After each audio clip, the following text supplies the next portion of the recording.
Bonjour à tous, dans cette vidéo nous allons résoudre quelques équations fractionnaires du deuxième degré. Allons-y avec l'équation suivante. Je rappelle que la première chose à faire, ce sont les conditions d'existence. Dès qu'on voit un dénominateur, il doit être ce dénominateur différent de 0. X moins 1 est au dénominateur, il doit donc être différent de 0. Ici on a x moins 1. X plus 1 est au dénominateur, il doit donc être différent de 0. Et x plus 1 différent de 0. A moins x carré est au dénominateur, donc et a moins x carré doit être différent de 0. X plus 1 est au dénominateur, il doit donc être différent de 0. X plus 1 différent de 0, on l'a déjà écrit ici, donc c'est bon. Alors quand est-ce que x moins 1 est différent de 0? Je vais résoudre pour obtenir la condition que je dois imposer à x. Donc x moins 1 différent de 0, cela revient à dire que x est différent de 1. X plus 1 différent de 0, cela revient à dire que x est différent de moins 1. 1 moins x au carré, je constate ici que j'ai une différence de 2 carrés, donc 1 moins x fois 1 plus x différent de 0. Donc 1 moins x doit être différent de 0 et 1 plus x doit être différent de 0. 1 moins x différent de 0, cela revient à dire que x est différent de 1. 1 plus x différent de 0, cela revient à dire que x est différent de moins 1. Donc, moralité de l'histoire, x ne peut pas valoir moins 1 et x ne peut pas valoir 1. Étape suivante, nous devons mettre toutes les fractions au même dénominateur. Mais avant cela, toujours vérifier que tous les dénominateurs sont factorisés au maximum. Est-ce que x moins 1 est factorisé au maximum? Oui. Est-ce que x plus 1 est factorisé au maximum? Oui. 1 moins x carré, ce n'est pas factorisé au maximum, mais on a vu en réalisant les conditions d'existence qu'on peut le factoriser en disant que c'est 1 moins x fois 1 plus x. Donc faisons-le. 1 moins x carré, vous pouvez tout à fait le remplacer par 1 moins x fois 1 plus x.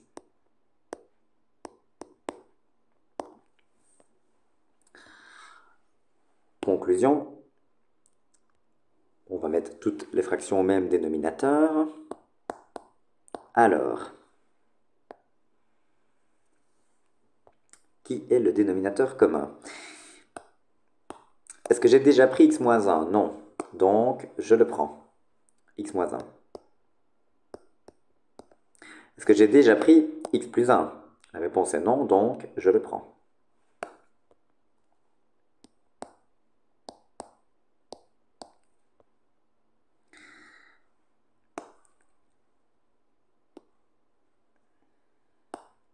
Est-ce que j'ai déjà pris a moins x? Alors, vous allez me dire non, vous ne l'avez pas pris.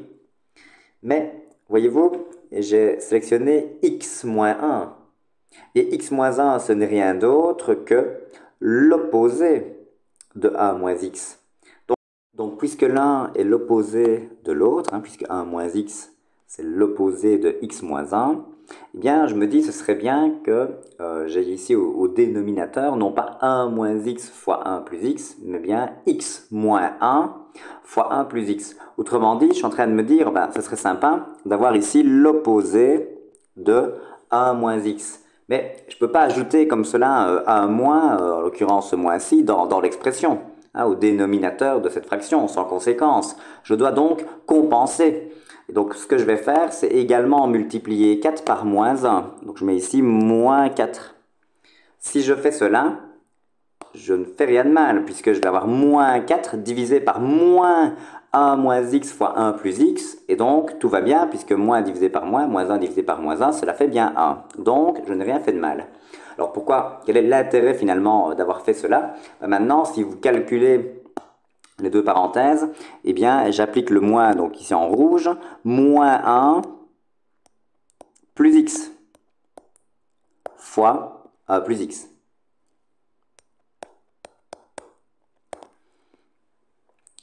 Et donc, je me retrouve avec x moins 1, hein, moins 1 plus x, c'est la même chose que x moins 1, et je l'ai déjà pris, donc je ne le prends pas. X plus 1, je l'ai déjà pris, donc je ne le prends pas. Et x plus 1 qui est ici, je l'ai déjà pris, donc je ne le prends pas.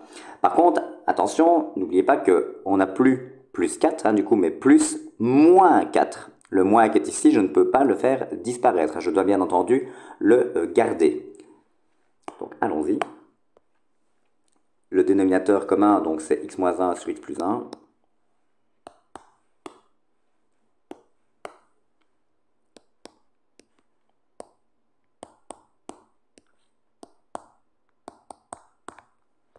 Alors, donc je vais multiplier le premier numérateur par x plus 1.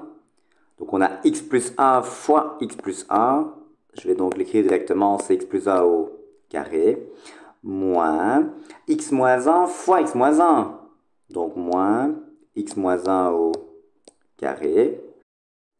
Moins 4.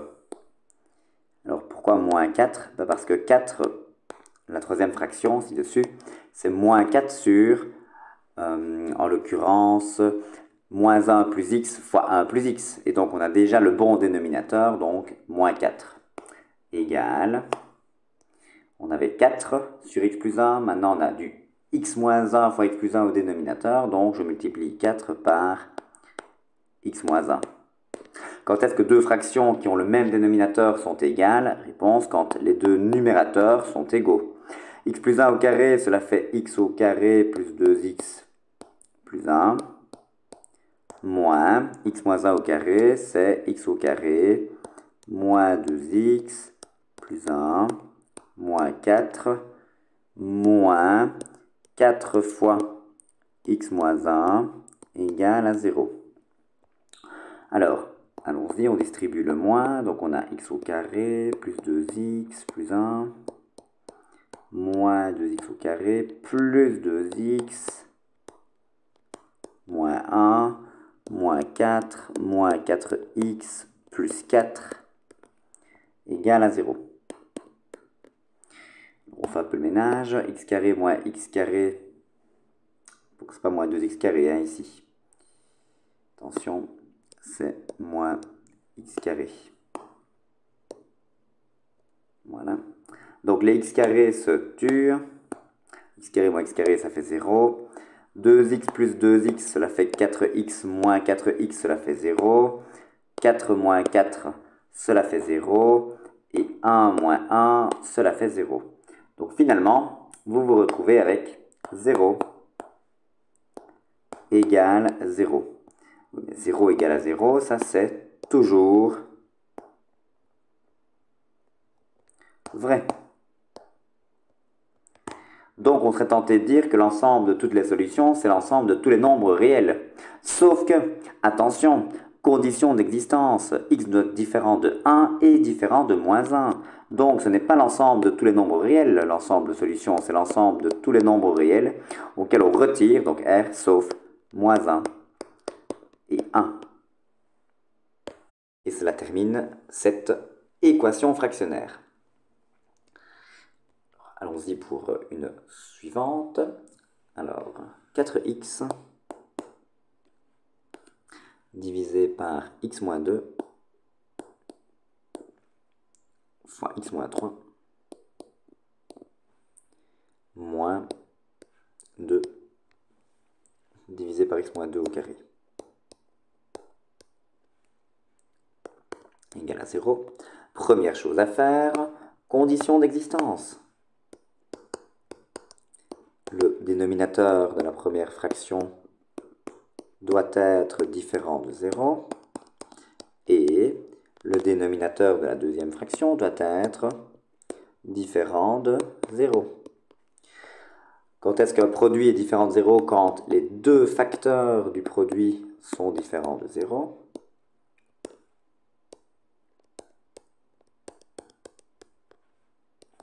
Quand est-ce que x-2 est différent de 0? Ben, quand x est différent de 2. Quand est-ce que x-3 est différent de 0? Quand x est différent de 3.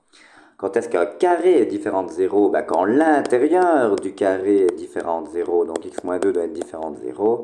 Autrement dit, x doit être différent de 2. Moralité de l'histoire, x doit être différent de 2 et de 3.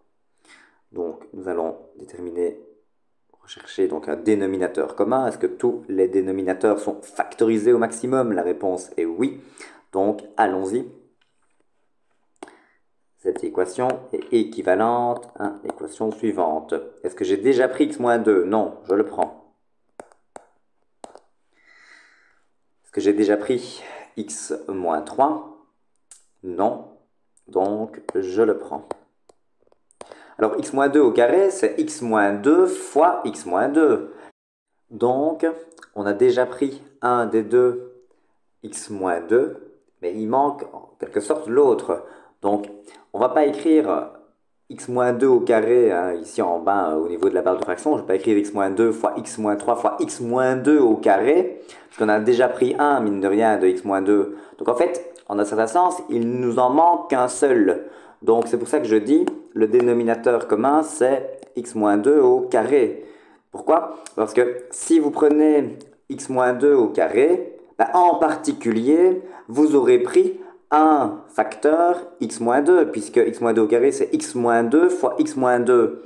Donc, lui sera content parce qu'il aura été pris, et lui sera content aussi parce que vous l'aurez pris. X moins 2 au carré, je l'ai pris.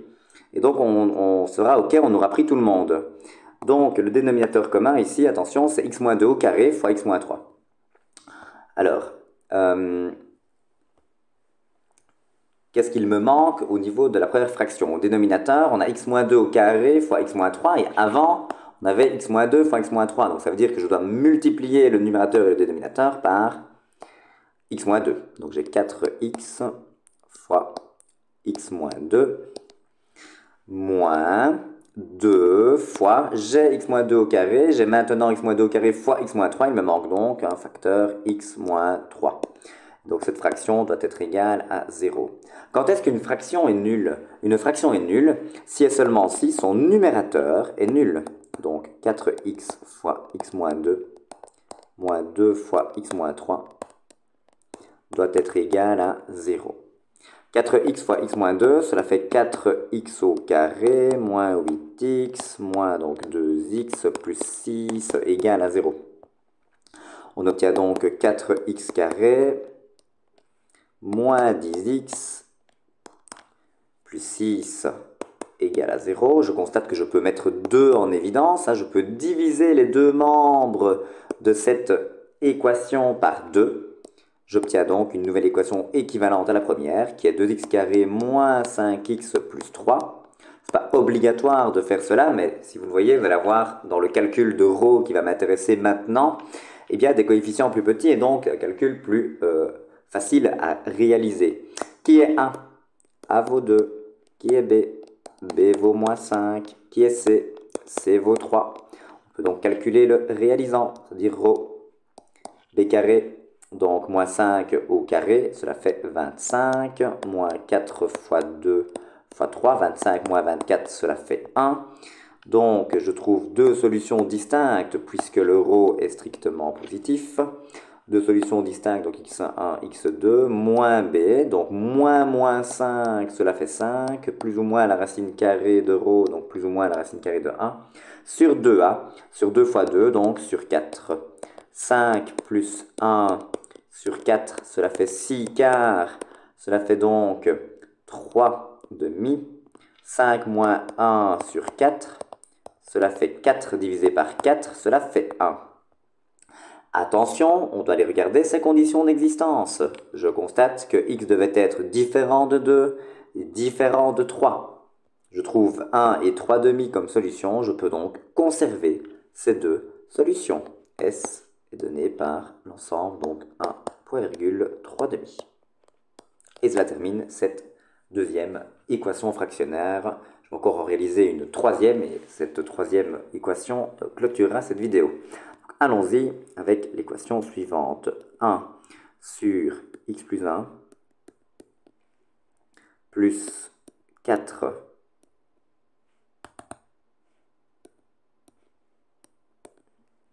divisé par 4 plus 2x égale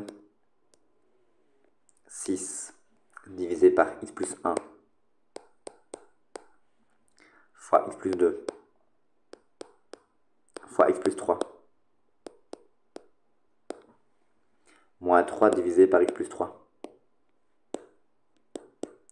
On commence par les conditions d'existence. X plus 1 doit être différent de 0. Et 4 plus 2x doit être différent de 0. Et x plus 1 fois x plus 2 fois x plus 3 doit être différent de 0.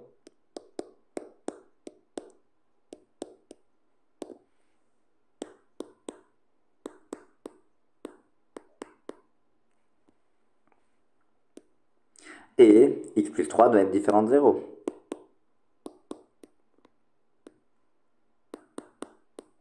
Bon, bah, x plus 3 différent de 0, c'est pas trop dur. X doit être différent de moins 3.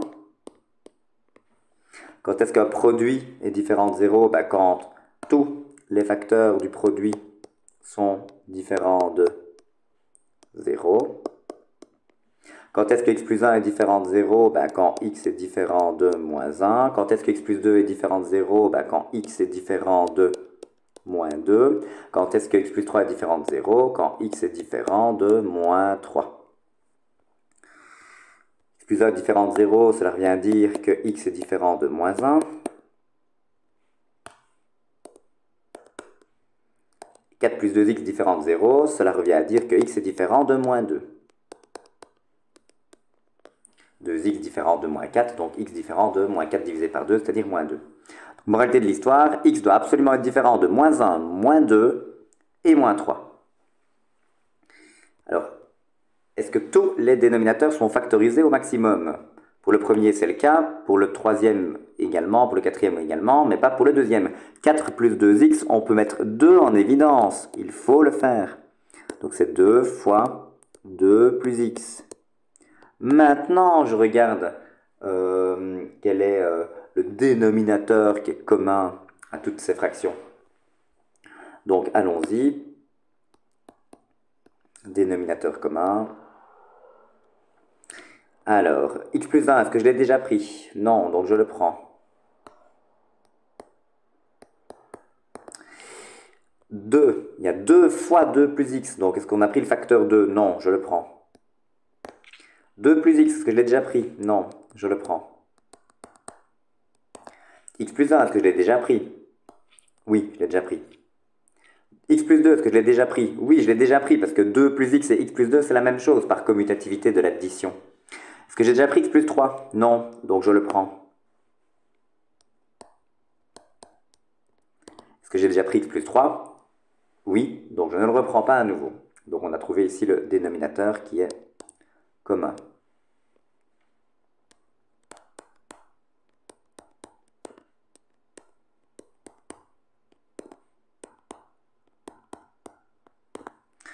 2 fois x plus 1 fois 2 plus x fois x plus 3, j'avais x plus 1, donc ce x plus 1, il a été multiplié par 2 fois 2 plus x fois x plus 3. Le 4, quant à lui, plus 4 fois, il a été multiplié par, donc on avait 2 fois 2 plus x, maintenant on a 2 fois 2 plus x fois x plus 1 fois x plus 3, donc 4 doit être multiplié par x plus 1 fois x plus 3.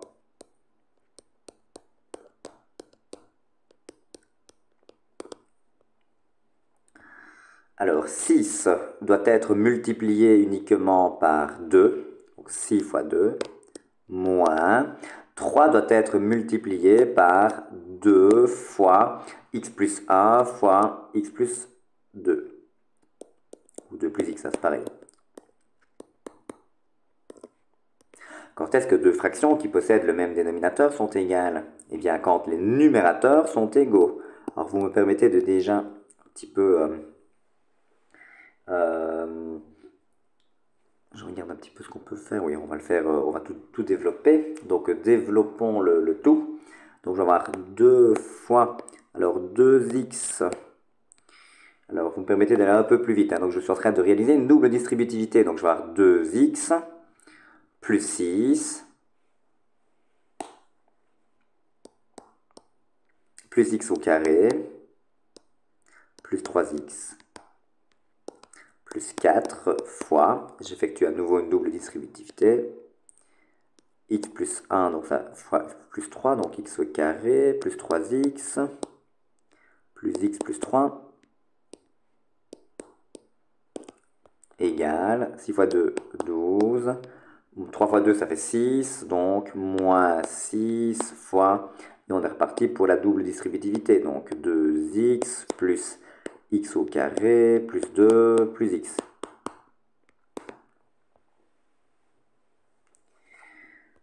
On est reparti. On distribue, distributivité simple, donc peut-être pour gagner un peu de temps, hein, 2x plus 3x, on sait que cela fait 5x. 2 fois 5x, cela fait 10x, 2 fois 6, cela fait 12, 2x au carré, plus, alors là pareil, hein, 3x plus x, cela fait 4x, donc plus 4x carré, plus 16x, plus 12, égale 12, moins 12. Alors là, pareil, on va essayer de gagner un peu de temps. Donc 2x plus x, cela fait 3x. Donc je vais avoir donc moins 6 fois 3x, donc moins 18x, plus 6x au carré, plus 12. 6 fois 2, ça fait 2, pas plus. Hein. C'est moins 6, attention, je me trompe.